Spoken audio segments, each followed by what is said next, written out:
Salut à tous. Nous sommes en probabilité dans le chapitre Les lois continues. Et je vais faire dans cette vidéo l'exercice que vous voyez à l'écran. C'est un extrait de sujet de 2006, épreuve anti-Guyane. Donc comme d'habitude, vous pouvez mettre le mode de cette vidéo en pause pour faire l'exercice par vous-même et ensuite vous reprenez le mode lecture pour avoir la correction. Alors, on y va. Donc, soit x une variable aléatoire continue qui suit une loi exponentielle de paramètres lambda. Ça commence déjà par cette information-là. La courbe donnée ci-dessous représente une fonction densité de x. Donc, avant même de continuer, puisque je sais que x est une variable continue qui suit la loi exponentielle de paramètres lambda, eh ben, je reprends toutes les formules en rapport avec la loi exponentielle. Je les ai mises ici en jaune. Voilà, on a toute une formule en rapport avec cette loi exponentielle. On a la fonction de densité, on a des formules pour calculer des probabilités et on a l'espérance. Donc, je note ça en tête. Et donc, on va voir comment on va faire les premières questions. Première question, déterminer en utilisant le graphique la valeur de lambda. Alors, le graphique représente la fonction de densité. On va l'appeler f, cette fonction. Voilà. Donc, d'après le cours, je sais que l'expression de la fonction, ça va être f de t est égal à lambda e de moins lambda t pour tout t appartenant à 0 plus l'infini, 0 inclus. Justement, c'est 0 qui m'intéresse, puisque t appartient à 0 plus l'infini, 0 inclus. Je peux lire graphiquement l'image de 0 par cette fonction de densité. Et puis, je peux l'exprimer aussi en fonction de lambda. Donc, d'une part, graphiquement, l'image de f de 0, je lis à peu près ici, je trouve 1,5. Voilà. Donc, graphiquement, on peut dire que f de 0 vaut 1,5. Et puis, si je reprends l'expression, ça me donne la chose suivante. F de 0 va être égal à lambda, e de moins lambda fois 0. C'est-à-dire lambda e de 0. E de 0 valant 1, ça veut dire que j'obtiens lambda. Donc, d'une part, graphiquement, f de 0 vaut 1,5, et d'autre part, f de 0 est exactement égal à lambda. J'en déduis donc que lambda est égal à 1,5. En tout cas, graphiquement. Voilà. Donc, on va prendre 1,5 pour la valeur de lambda.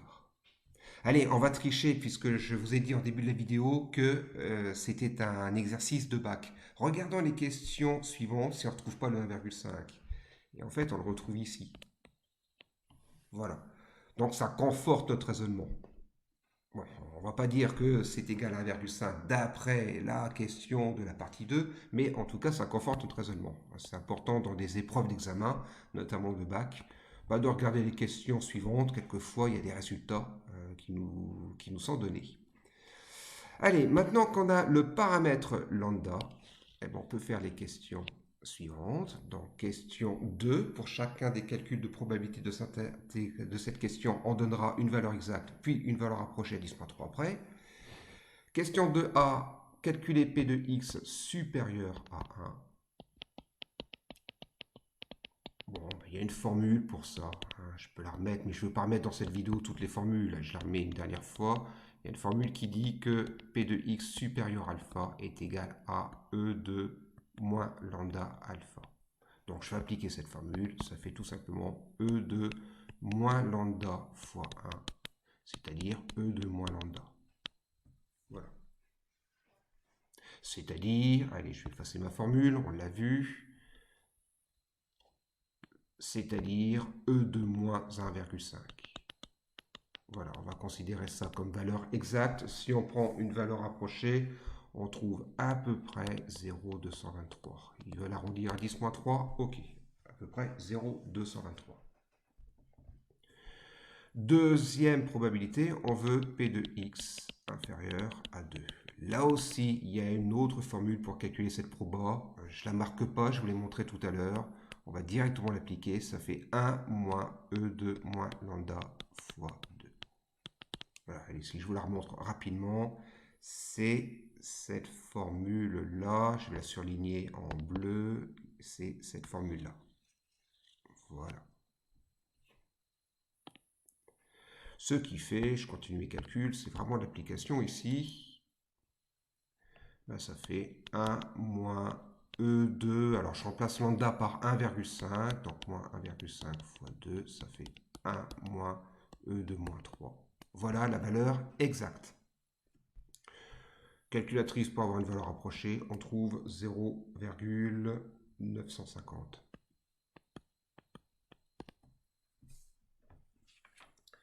Voilà. Question suivante. En déduire la probabilité que x soit entre 1 et 2.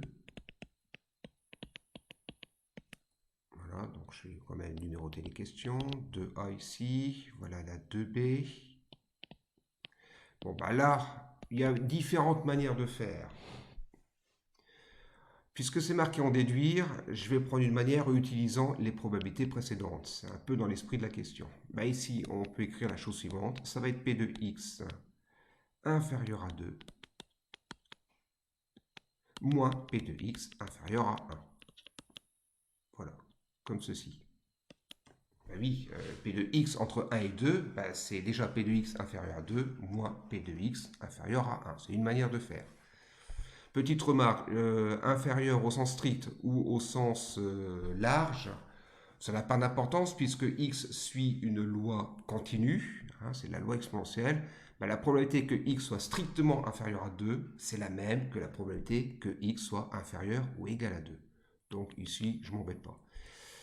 Du coup, eh ben, je vais pouvoir utiliser les résultats précédents, sauf que j'ai p de x inférieur à 1, et tout à l'heure, j'ai calculé p de x supérieur à 1. Donc, je n'ai pas tout à fait fini. J'ai p de x inférieur à 2, ça je le remets parce que je l'ai déjà calculé. Moins. Et p de x inférieur à 1, ben, ça va être 1 moins p de x strictement supérieur à 1. Ici, par l'événement contraire. Voilà. Petite remarque, j'ai mis strictement supérieur, je vais mettre supérieur ou égal, je viens de dire, ça ne change pas les probabilités. Ce qui fait finalement, eh ben, P de x inférieur à 2, moins 1, plus P de x supérieur à 1. Voilà. Allez, là, je peux utiliser le résultat précédent. Ben, je vais prendre les valeurs exactes. J'ai donc 1 moins E de moins 3, moins 1, et P de x supérieur à 1. On avait trouvé E de moins 1,5. Voilà. Bon, il y a deux nombres opposés. Allez, je remets un peu d'ordre dans tout ça. Et ça fait E de moins 1,5 moins E de moins 3. Voilà.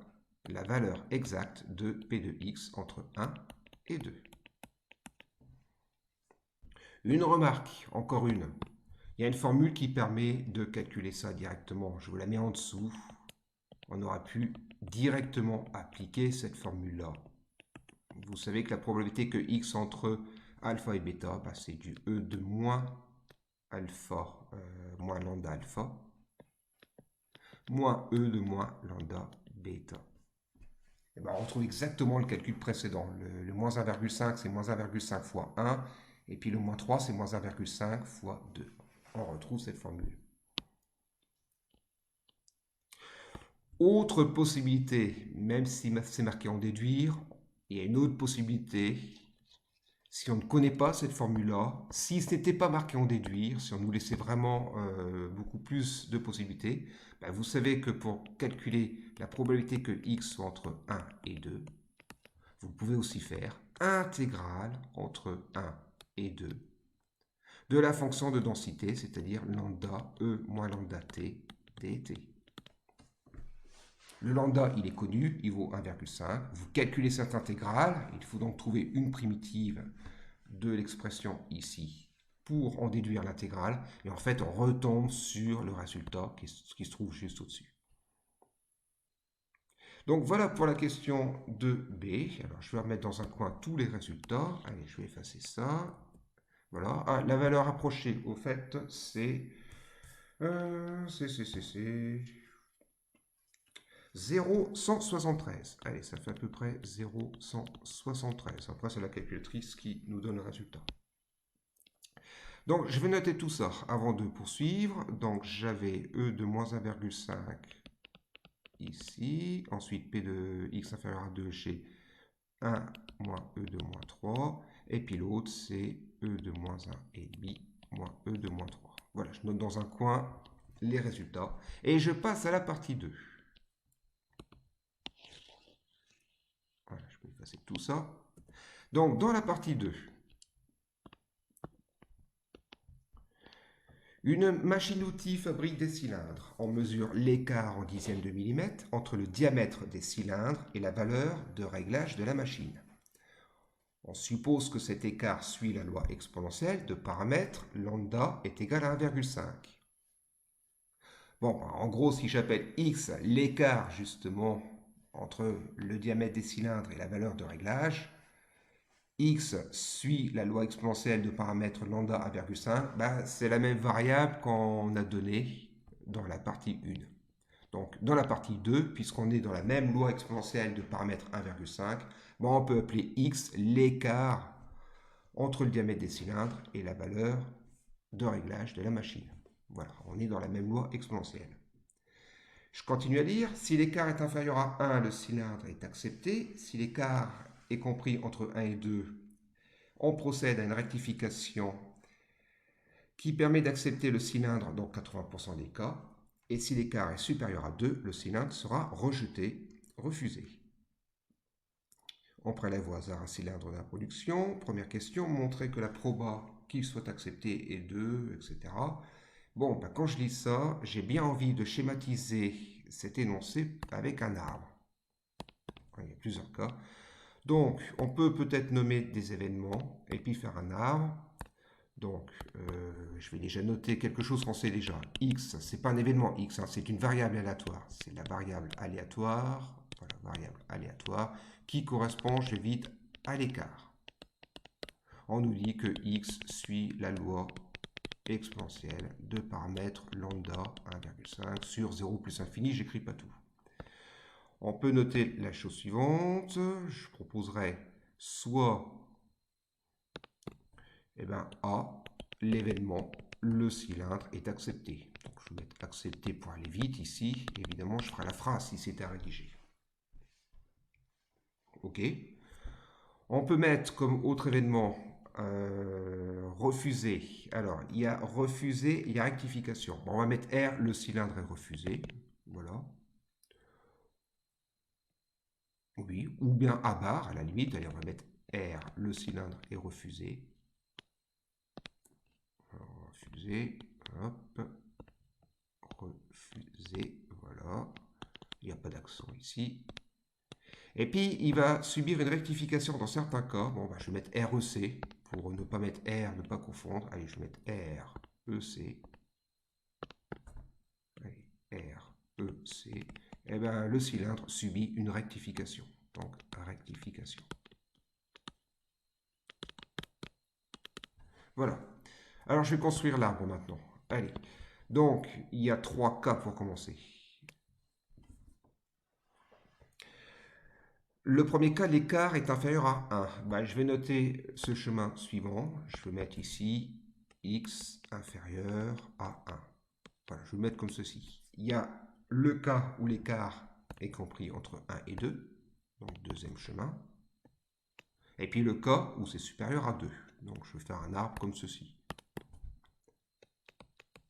Ça c'est entre 1 et 2. Et là c'est supérieur à 2. Voilà. Vous allez me dire, oui, mais si ça vaut 2, on fait quoi? Bon, encore une fois, x suit une loi continue, donc ça ne changera pas au calcul de probabilité.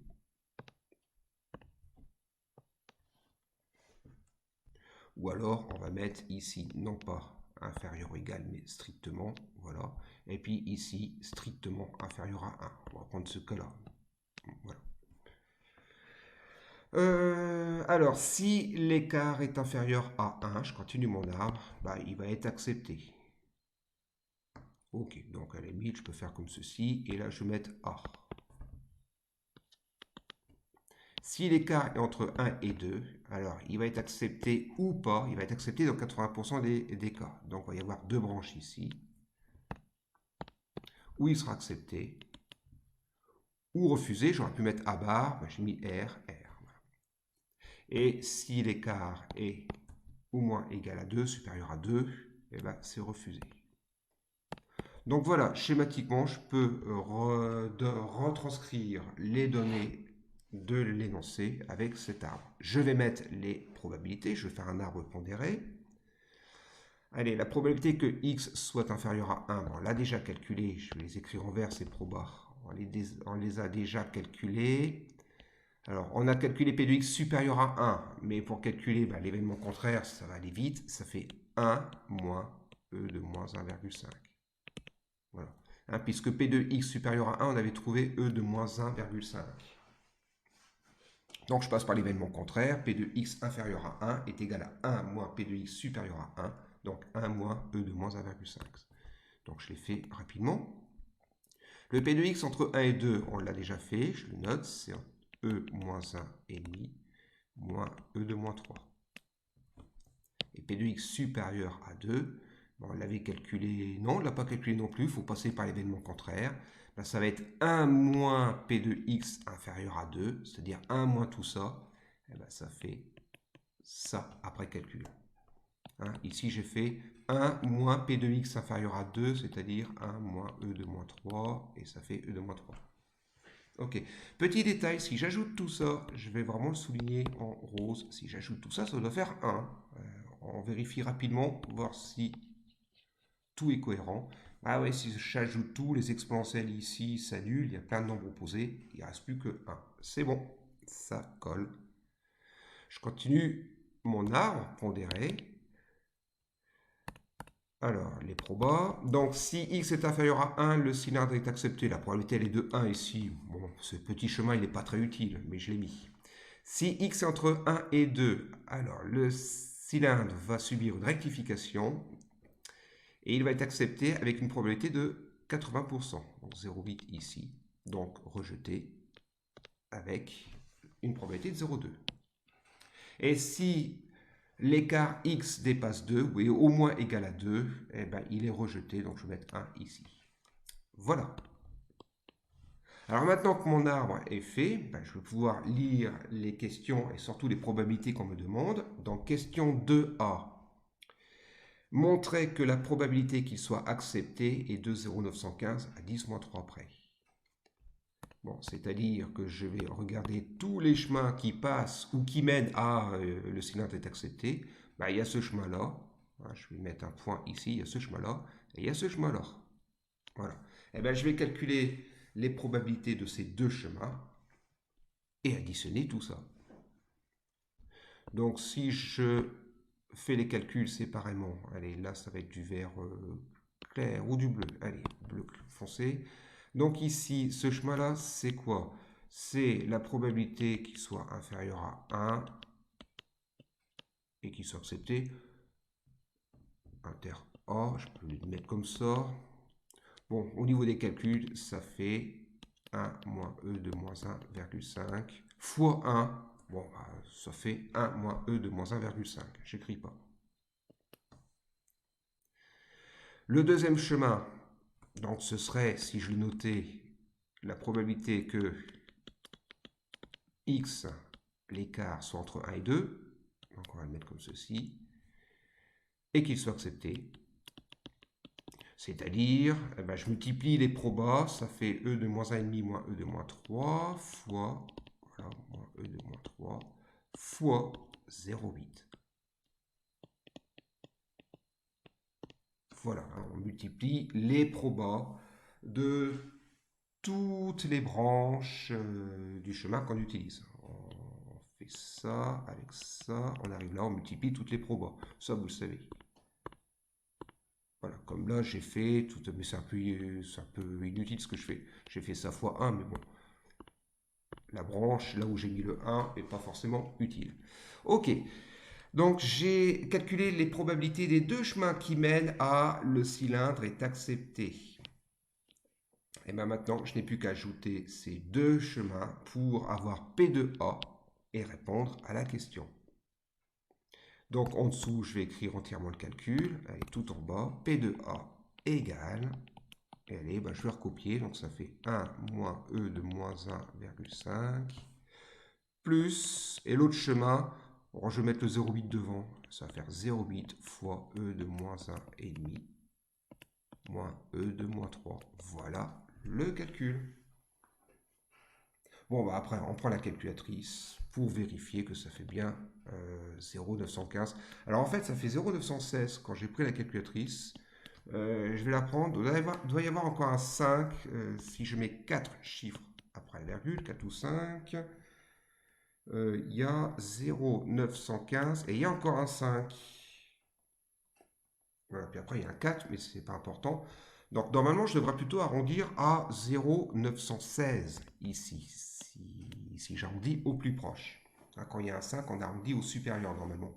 Mais bon, ils ne l'ont pas marqué dans cette question, mais ils voulaient peut-être l'arrondir par défaut. Donc c'est bon, 0,915, 0,916, le raisonnement est bien là.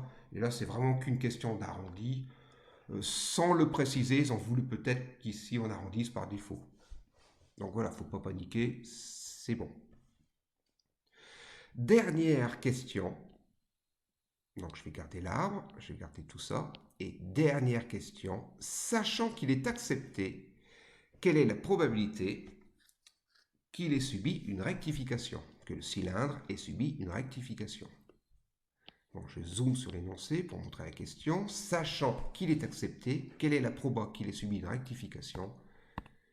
Je zoome surtout pour montrer ces deux mots-là. Voilà, ne sachant que. Et pour nous dire qu'on est dans la proba conditionnelle ici. Là, je pense à la formule P de B sachant A. Avec ça, c'est bien ça. Sachant qu'il est accepté, donc sachant A, quelle est la probabilité qu'il ait subi une rectification? Qu'est-ce qu'il faut pour avoir subi une rectification? Ben, qu'il soit que son écart soit entre 1 et 2. Ok, eh ben allez, on va noter tout ça. Alors, je vais... Allez, je vais l'écrire en dessous. Donc je fais ce calcul-là, ou je vais plutôt le mettre vraiment bien à droite, parce que je vais peut-être en avoir besoin, justement. Et donc j'écris ici. Donc ce qu'on nous demande, c'est bien ça. Voilà. Hein, je vous rappelle que j'ai appelé REC rectification. Ce que je n'ai pas mis dans l'arbre d'ailleurs, j'aurais pu le mettre ici, j'aurais pu mettre REC rectification. Bon, voilà. Donc, en gros, on peut aussi le retranscrire comme ça. Il a subi une rectification quand son écart, quand x est entre 1 et 2. Donc, quelle est la probabilité que x soit entre 1 et 2? Sachant que le cylindre va être accepté. Pardon. Alors, je le disais, c'est la formule P de B sachant A. Je vous rappelle cette formule. La formule, c'est P de A inter B sur P de A. Eh bien, je vais appliquer cette formule. Donc, ça fait la chose suivante. En bas, ça va faire P de A déjà, qu'on a calculé juste au-dessus. Et en haut, j'ai donc mon P de A inter B. Ça va donc être A inter, alors rectification, mais qui correspond à un X qui est entre 1 et 2. Donc, je vais mettre comme ceci, avec des petites parenthèses. Voilà. Donc, je répète. La probabilité à étudier ici, c'est P de A inter X entre 1 et 2 divisé par P de A. On a tout, il n'y a plus qu'à écrire les calculs. Alors, le P de A, bon, soit je garde la valeur exacte ou la valeur approchée, peu importe. Allez, je vais prendre la valeur approchée parce que la valeur exacte est un peu grande, donc c'est 0,916 ou 915. Et le P de A inter X entre 1 et 2, bon, là, ici, voilà, on l'a ici. Donc je recopie. Allez, ça fait E de moins 1,5. J'aurais pu prendre la valeur approchée aussi, hein, ici, fois 0 bits. Voilà. Bon. Voilà, j'ai gagné du temps, hein, le 0,916. Vous pouvez recopier et simplifier carrément le P de A qui, je l'ai un peu effacé, le P de A, il est ici. J'aurais pu le remettre carrément ici. Voilà, c'est vraiment pour gagner du temps. En tout cas, calculatrice pour calculer tout ça. Et à la fin, on trouve 0,151. Voilà, ça fait 0,151 arrondi à 10 moins 3 près. Voilà.